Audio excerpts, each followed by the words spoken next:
नैनन के जादू चलावेलू, आगे पीछे घुमावेलू, चैन चुरावेलू।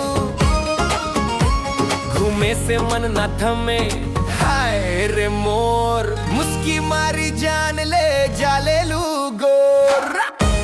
अरे चल आजा यहाँ बैठ, हरदम तोहार नाटक बड़े सेठ।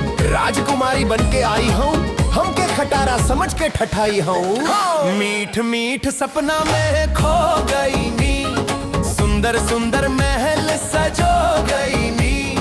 मन के महल के किवाड़ा खोल दे, राजकुमारी बनके भीतर आ गई नी। राजकुमारी तू हम बंजारा, दिल के राज में तू ही सहारा।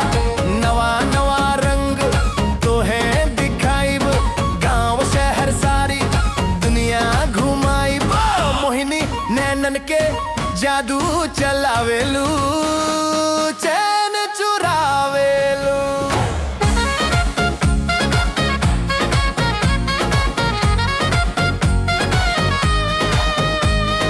सुंदर सुंदर साड़ी रोज मंगाइब, रानी बना के दुनिया देखाइब।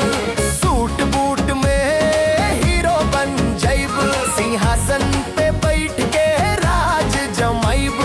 बाजा बजे हल्ला मचे तो हर नाम पे मेला सजे। राजकुमारी तू हम बंजारा, मन के महल में तू ही उजियारा।